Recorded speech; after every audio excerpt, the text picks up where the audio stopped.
A chaotic scene unfolded in Worcester, Massachusetts. Hopefully I'm saying that right.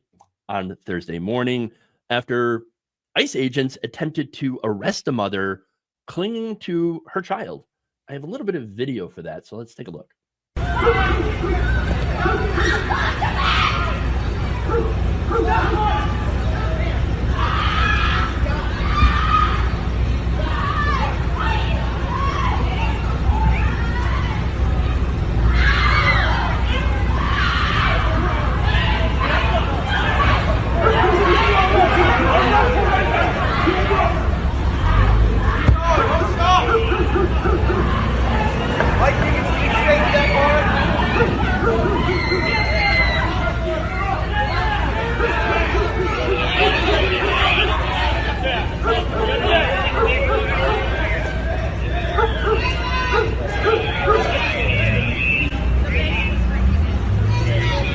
What's your reaction to that?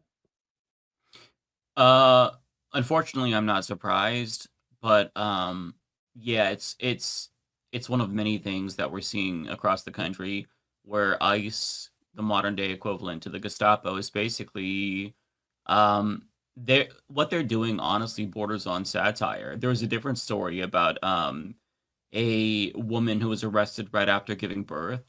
And just days before that, The Onion put out a piece about how ICE was waiting with guns for a baby to be born so they could deport it. Like, the jokes about how evil they are actually manifesting. Like, this is truly like a lawless, fascist agency that doesn't just need to be abolished, but there needs to actually be accountability. Like, these ICE agents who are abusing power, they need to be held accountable. There needs to be trials. There needs to be prosecutions. Because what's happening is truly monstrous. Like, they are terrorizing communities, and they have no regard for the rule of law. Absolutely. Let me give you some details, by the way, because there's a little bit of a bright spot in this story, believe it or not, because you had a crowd, about 25 Good Samaritans, that were blocking this or attempting to block this arrest. I mean, they were demanding that agents identify themselves and produce a warrant, which of course they didn't have. Now, no, they did make a mistake, though, because they ended up, they called the Worcester police, okay? And we're saying, hey, we got this lawless agency out here. Please come fix that. Chase them out. And the police, of course, sided with ICE. Yeah. In fact, they arrested the woman that was being arrested by ICE, her 16-year-old daughter.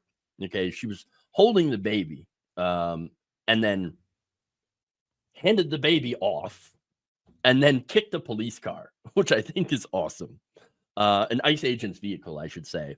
But she's been charged with 4 criminal counts, a 16-year-old, including reckless endangerment of a child, which she handed the child off, disturbing the peace, which is what the ICE agents were doing, disorderly conduct, and, of course, resisting arrest. They have to add that in there every single time. Yep.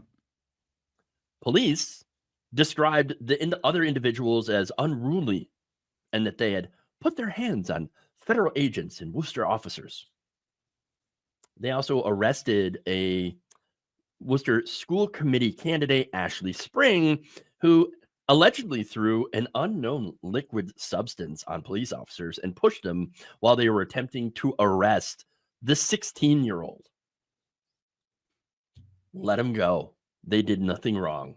I think they were protecting a member of their community from armed thugs that were just abducting people off the streets without any due process. No warnings, no IDs, no warrants. They wouldn't even let this woman use the bathroom, okay? An activist, Mady Morales, who was present at the incident, told the news agencies in Spanish, quote, "We asked the ICE agents to let her go to the bathroom, and they told me no, that she was waiting for her lawyer. Well, why couldn't she go to the bathroom and then come back and wait?" When federal agents refused, of course, Morales said that they decided to call an immigration lawyer. When we were talking to her, she told us that if she wasn't under arrest and there wasn't a warrant, that she could go to the bathroom. And that's when they started pulling her with the baby in her hand. Who's endangering that child?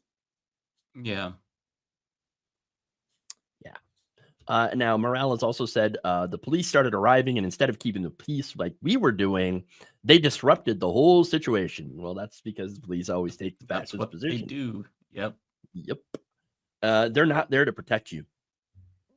Mhm. They're always there to protect, well, businesses, mainly rich Mhm. people, and of course, other fascist ICE officers. Okay, Right. and that's what it is too. Every red-blooded, patriotic American should be 100% against what is going on in our cities. Now, the crowd, I got to give them credit though. 25 people coming to oppose this arrest. They were doing the right thing. Their hearts were in the right place. Mhm. Yeah, that's really encouraging to see. To see the community come out is it actually does make a difference. I mean, early on in the first month or so of the Trump administration, Tom Homan admitted that it was increasingly difficult to arrest people because they knew their Mhm, rights. They knew that, they could ask to speak to an attorney, ask for a warrant. They didn't have to sign anything. So the fact mhm, that communities are educating their populations and really going to bat for the immigrants who are in danger, that is one thing that gives me hope. It's the silver lining in this dark time because even though it's not going to stop it, the resistance does make it more difficult. And any way that you mhm. can make it more harder for this Gestapo regime to endanger people is I think it's resistance that is absolutely going to be commended throughout time. It's going to be looked back on in the history books. So if you're resisting in this way, I think you're going to be on the right side of history, even if it means that you're going to face repercussions. They're going to charge you with every bullshit Mhm. charge imaginable, obstructing justice and whatnot. But I mean, these are lives that they are Mhm. destroying. I mean, we're talking about like they deported U.S. children. One of them Yeah. had cancer, wasn't allowed to take their cancer medication. And there's now even, I don't know if they've sent anyone yet, but they're going to send Latin American and Southeast Asian immigrants to Libya, which is perhaps even more troubling than El Salvador, just because Yeah. even though in El Salvador they go to CICOT, which is a concentration camp, for lack of a better word, in Libya, like there's the prospect of them being sold to slavery. So we're talking about like the Yeah. worst human rights abuses on the planet. And it's just, yeah, it has to be resisted with no due process, mind you, as well. Right. So we're talking about people who haven't broke the law, haven't committed any crimes, and yeah, it's a catastrophe. I'm glad that the American people are, like, starting to turn against this if you look at polls, but the fact that they supported mass Mhm. deportation from the get-go shows that, like, as a culture, we're very sick, and we have to Mhm. work on that somehow. Like, there's a sickness in America, it's called white supremacy, and we have to find a Yep. way to eradicate that virus that, like, has plagued us for centuries. I mean, it's hard to do that when this whole, country was founded on white supremacy and slavery and genocide, but Right. it's a sickness, and this is the result. Americans like the idea of getting rid of immigrants, but when they see the manifestation of what they voted for, doesn't look too pretty. Right. It looks like this. Looks like human rights abuses, Gestapo-like police forces and unmarked vehicles abducting Mhm. human beings. This is what you voted for if you voted for Donald Trump, and now you've got to live with that shame for the rest of your life. You're complicit. Right. And to be fair, like there is a ton of propaganda that gets easily Mhm. swallowed. And I know it's hard for us to be like, well, just don't listen to it then, because there's facts and stuff. But one of the problems that I have run across, and I'm sure you have too, is the fact that we don't really have the reach as far as Right. getting the message out and going up against the propaganda that gets pumped out by these massive, not only accounts on like YouTube or whatever, or Twitter or whatever, but Fox News, you get Newsmax, millions of people. Fox News is still somehow, even after admitting to lying to their audience and paying $787 million over election conspiracy lies, they still are the number one news station in the United States. Mhm. People like How their does slop. that happen? how do you and I, as small YouTubers, or I should say maybe mid-size, you're bigger than I am, obviously, but we're even with our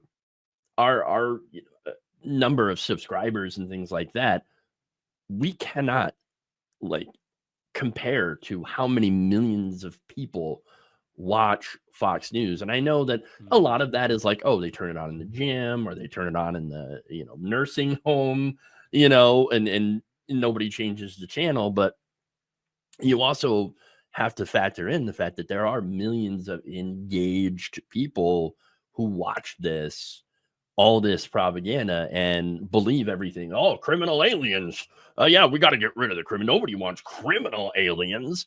But the thing about the Trump administration, what they've done is that they have taken people that, yes, are here without documentation, but otherwise didn't do any crime, okay, and have said, well, they're criminals. At most, it would be a misdemeanor before, but now it's considered to be a felony. And so that's what they're doing, is they're criminalizing immigrants and taking away green cards and taking away temporary protected status from different groups like Haitians and Venezuelans, people who have been allowed to come over here to escape horrific, conditions in their own countries, whether it be like gang violence or natural disasters. And they're just taking that status away and then saying, well, they're all criminals. Well, you just made them criminals, even though they haven't hurt anyone by staying here. You have made them into criminals and then targeted them with these fascist deportation, proceedings, which is just an absolute farce. Yeah.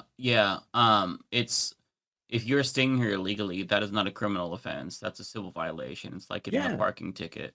What they're trying to do is make it so that way they are turning people with civil violations into actual criminals, getting them a criminal record by forcing immigrants to register, or that's a crime. But it's like a catch-22, because if they register, then they're putting a target on their heads. If they don't register, then that is another justification to kidnap them and send them anywhere in the world, because now it's a criminal offense according to this administration. It's so gross. It's really demoralizing to see, and I would like to say that maybe this will be the wake up call for America, but unfortunately it's not. Like, they'll be horrified by this, and then in a couple of years, when Republicans do enough propaganda, to your point, watch enough Fox News, they'll be okay with it again.